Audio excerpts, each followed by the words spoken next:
December 5 திருவருகை காலம், முதல் வாரம், வியாழக்கிழமை. புனித மத்தேயு எழுதிய நற்செய்தியிலிருந்து வாசகம். அதிகாரம் 7, வசனங்கள் 21 மற்றும் 24 முதல் 27 வரை.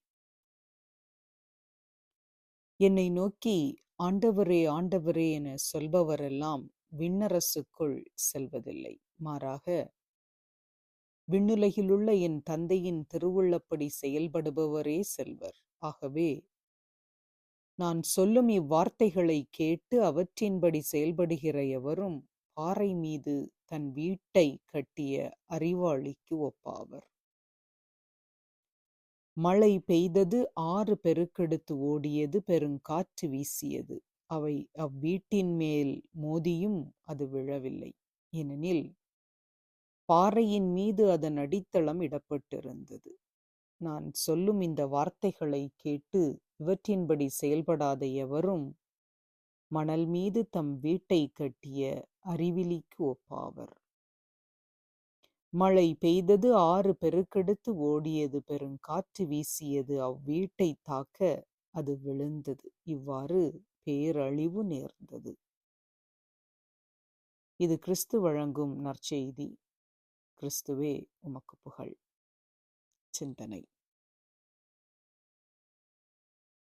இன்றைய வாசகம் இறை வார்த்தைக்கு மிக மிக அழுத்தம் கொடுப்பதாக அமைகின்றது.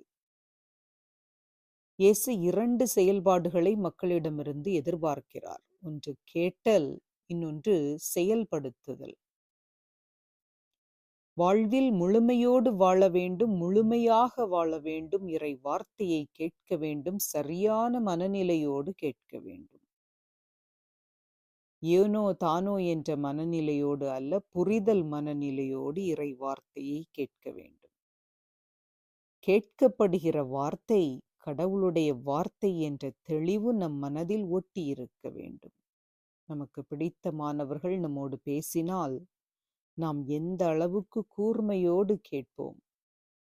கடவுள் நம் முன்னால் வந்து பேசினால் நாம் எப்படி கேட்போமோ அப்படி நாம் இறை வார்த்தையை கேட்க ஒவ்வொரு நாளும் அழைக்கப்படுகின்றோம். கேட்டதை செயல்படுத்தும் போதுதான் இறை வார்த்தை நம்மில் நிறைவடைகின்றது, முழுமையடைகின்றது. கேட்டலோடு நின்றுவிட்டால் அதனால் பயன் ஒன்றுமே இல்லை. ஆண்டவர் இயேசுவை மற்ற போதகர்களிடமிருந்து தனித்துவம் மிக்கவராக அடையாளம் காட்டியது அவருடைய செயல்பாடுகளை. மற்ற போதகர்கள் போதித்தார்கள், ஆனால் அவர்களுடைய போதனைக்கும் வாழ்விற்கும் இடையே நீண்ட இடைவெளி இருந்தது. ஆனால் இயேசு தாம் வாழ்ந்ததை போதித்தார், தாம் போதித்ததை வாழ்ந்தார். எனவே செயலற்ற விசுவாசம் வெறும் செத்த விசுவாசமே என்று திருமுகங்கள் நமக்கு எடுத்து கூறுகின்றது. நமது வாழ்வில் இறை வார்த்தைக்கு மிக மிக அழுத்தம் கொடுக்க வேண்டும். ஆண்டவருடைய வார்த்தையை வாசிக்கின்ற போது சரியான மனநிலையோடு அதை கேட்டு அதை நம்முள் செயல்படுத்தும் அருளுக்காக இன்று இறைவனிடம் இறைஞ்சுவோம். அழைத்தலின் நாயகனே இயேசுவே, உம்மை போற்றி புகழ்ந்து ஆராதிக்கின்றோம். அன்பின் தந்தையே இறைவா, நாங்கள் உம்மையே அடித்தளமாக கொண்டு உம் வார்த்தைகளை எங்களுள் செயலாற்ற உம்மை நோக்கி குரல் எழுப்புகின்ற நாங்கள் உம் விருப்பத்தை இறை வார்த்தையின் மூலம் எங்களுள் கொண்டு செல்ல எங்கள் ஒவ்வொருவருக்கும் அருள் தாரும். உமக்கே புகழ், உமக்கே மாட்சி, உமக்கே நன்றி. ஆமேன்.